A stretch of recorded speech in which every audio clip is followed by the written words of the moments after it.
everyone, it's me again. I've thought of stuff. This is a follow-up to a video I did yesterday, and although I'm not going to do so many in quick succession, I wanted to at least clarify a couple things I said yesterday. I wanted to jump to, I was trying to categorize in my mind the different things that I looked up when I was getting into paint pouring. And one of them was, not one of them, many things. And I figured I'd better start kind of categorizing them and maybe elaborating further, excuse me, on the different subjects that I'm going to be talking about. So one of the things that I mentioned was about catching paint. When we take our canvas here and we pour on it, okay, after we've prepped it.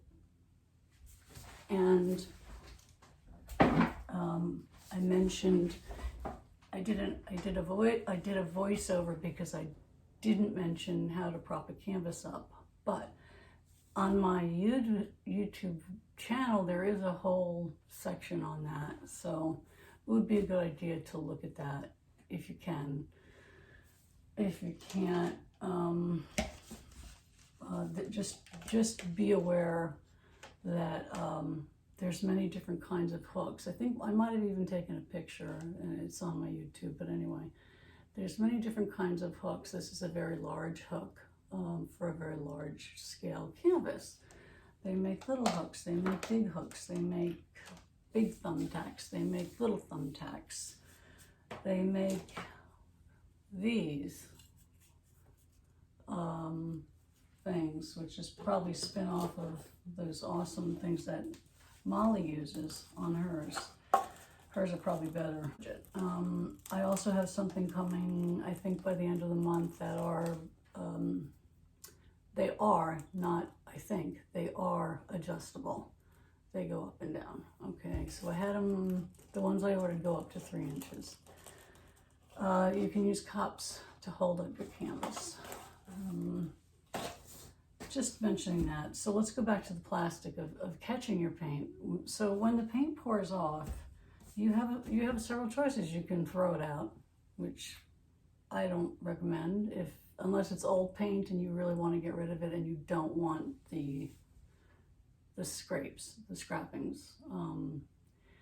Then yeah, and throw it out. This camera's crooked. This is so funny. I'm gonna try to straighten it, so I'm gonna stop for a sec. Let me see. Is that any better? It's driving me crazy. I felt like I was in Alice in Wonderland. I feel that way most times anyway. The plastic, it gets caught. The paint falls off the canvas, and you have several choices. You can throw it out, throw whatever's holding the paint. Usually we put a piece of plastic or like I showed you yesterday, one of those puppy pads, whatever it is. Generally it's something that's not absorbent. So generally that's what you should be using. I've seen in the beginning paper towels, people tucking paper towels underneath to catch the overflow. I haven't seen that in a long time, and I think that was way back in the beginning. I suggested to use a clean piece of plastic so that you could catch the drippings and make acrylic skins so that you can use them some point in time later, as I did. And the skins that I used for the piece that I showed you yesterday were well over a year old. Some of them were not that old, but the one I used was well over a year old for that piece. And that's like the way to go as far as I'm concerned, but we can't always do that. We just can't always do that. And I actually went to Home Depot and I bought it's called a cement bin. It's very large. Called a cement mixing bin. Sometimes I'll pour in that. But I found out that even with that large bin, it was not large enough because I just kept going, bigger and bigger. What's that saying, go big or go home? And that's not always true. It's definitely not always true. Because there's a lot to be said in detail work. So you can throw it out, you can catch it, which I recommend if you can. You can reuse it. Okay, so you can reuse it. If you're gonna reuse it, I have so much paint that left over. The paint that I have left over is from me catching and reusing it. If you have a piece of plastic, anything that's not absorbent, get the debris off as best as you can. Don't go crazy. And then what you can do is strain it. Get yourself one of those little strainers and just strain it right through. Those fine wire mesh, they have them in Dollar Tree, Dollar Store. I have a few of them. You just strain it right through there and the paint comes through clean without it. And then you just clean your strainer and you're good for the next time. So all is not lost is what I'm trying to say. And that's the point that I meant to get at 10 minutes ago. So now if you catch your paint, say you decide you don't want to reuse it, but you don't want to throw it out, you don't want to throw it out, you don't want to make acrylic skins, but you want to reuse it. What you can do is you can, you want to reuse it, and after you strain it, if you have to, and if you're not going to use it right away, it's going to be thick. After you pour, paint just naturally thickens when it's exposed to air, typically, almost all the time. From my experience, okay? It almost always thickens, and especially, when you're working on a painting for a long time. So it thickens, it's sitting there out in the air, and, our first instinct typically is to thin it down. And I use Floetrol and GAC, like half and half, and then I do a healthy squirt of Liquitex pouring medium with it to give it a nice little finish. I try not to use water, but it doesn't mean I don't use water. So sometimes the paint is so thick, and Floetrol is not always thin, and neither is GAC. And sometimes you just don't want any more of that in there. Liquitex PM is definitely not thin. Water is thin, and that is why I've used water when I just could not get the paint thin enough. Normally a Dutch pour, okay? And some artists only use water and paint. I try to keep as much binding agent in it, that's in the acrylic paint or in the Liquitex pouring medium, which is also an anti-crazer, by the way. Liquitex pouring medium has anti-crazing, whereas Liquitex gloss medium does not. I don't know if you knew that. I didn't know that. So there's a little interesting tidbit. So I have two things of water. I have water that's undistilled, but I ended up taking it from the teapot. I boil water a lot for tea. I figured, well, it's boiled water. That'd be pretty good, but it's not distilled. But yeah, I take it anyway. Put a new pot on there, and this is distilled. But I still don't store paint with either distilled or regular water.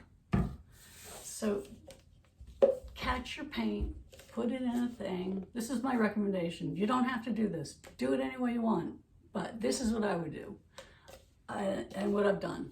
Catch your paint, put it back. Try to resist the urge to thin it, unless you're going to be using it within a few 2 or 3 days, because it'll grow. Because undistilled water is can grow mold and ruin it. So if you're going to be using it right away, use regular water, and then you'll be fine. So when you're ready to use it again, then thin it down.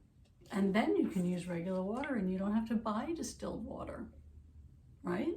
I mean, that's a savings. Somebody's here. Be right back. Okay, unless my granddaughter wakes up, I'm going to do a pour after this. But so I put my apron on once I have the opportunity. So anyway, back to the water water thing. Take your paint when you're ready and thin it when you're ready to use it. And if you're unsure about anything that I say, if you have doubts, questions, you want to challenge me, it's not personal, guys. We're all on this journey together.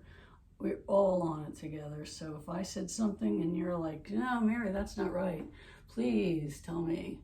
But my research and my experience, mostly my experience, is why I decided to do these tapes. And, you know, also because I just love doing this, paint pouring, and I love teaching. I should have been an art teacher, but that boat sailed. Well, yeah, it did.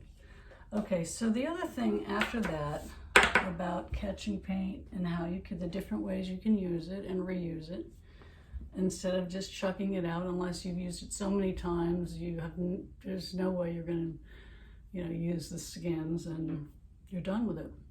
Simple as that. Okay, so let's move on.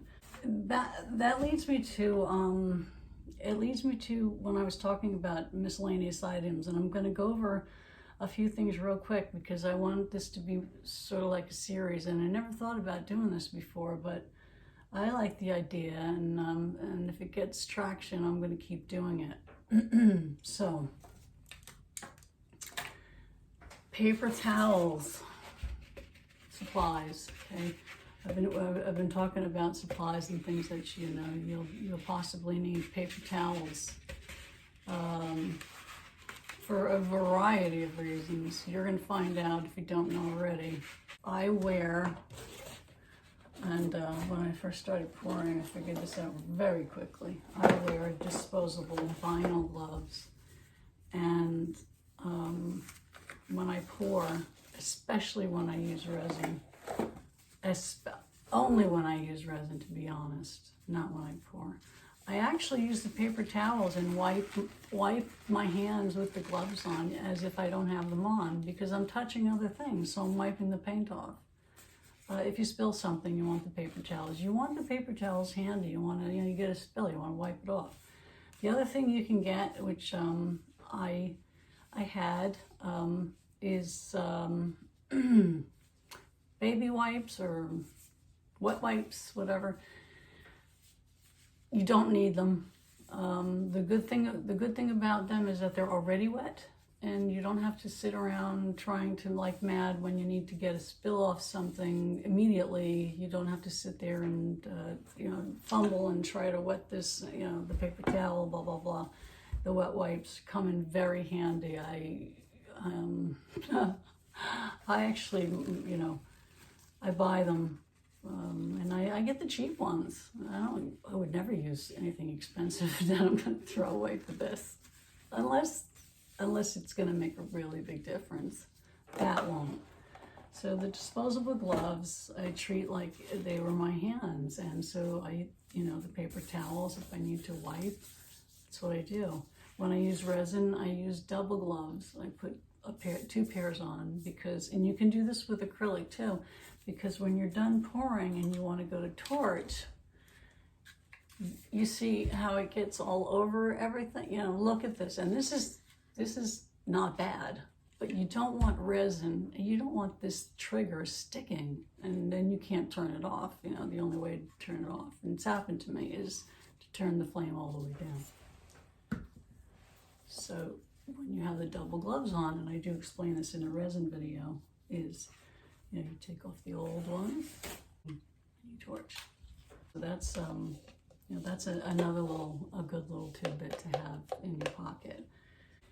So, oh God, I hope I don't go on to something else. I might have to. Try not to store things in your art room. I had this piece behind me that is for my daughter. I actually tore that, and I Googled how to fix it, and I fixed it. And that's for another whole chapter. You can Google how to do that, but I'll show you how I did it anyway. I'm a complete amateur. I'm not going to take it to. If I can figure out how to do it myself, I'm going to try. It's just in me to do that. Okay, cups. Last thing, and I know I covered cups another time, but I use anything that won't grow legs. A McDonald's cup, a Starbucks cup. It's a bonus if it comes with a lid. I use yogurt cups. I use sour cream cups. I do buy cups, but I try to conserve and make them last by using things that are plastic that come into my house as food items or other things. If they come in my house, it's free reign. It's my dealer's choice, okay? Sometimes we get Chinese food, sometimes we get the soup. Yeah. Comes with a lid too. Extra bonus. This is good when you're mixing medium to large amounts of paint. I usually do like 2 or 3 when I'm doing large scale painting. Good stuff. Good stuff. Okay, these I showed you yesterday. Okay, yogurt cups. All right, you're getting the point. One of my grandkids, I don't know, came in with a straw, but I have these silicone ones that you can get at Walmart or Amazon or probably anywhere. The silicone straws, and for when you're blowing your paint around. Okay, so I'm going to say goodbye, and I'm going to be back coming at you next to do this, this painting. And then the next time I'll show you how I fixed this piece here. That's why it's dark. I'll show you how I did that, and have a really great day. Okay, talk to you soon. Bye-bye.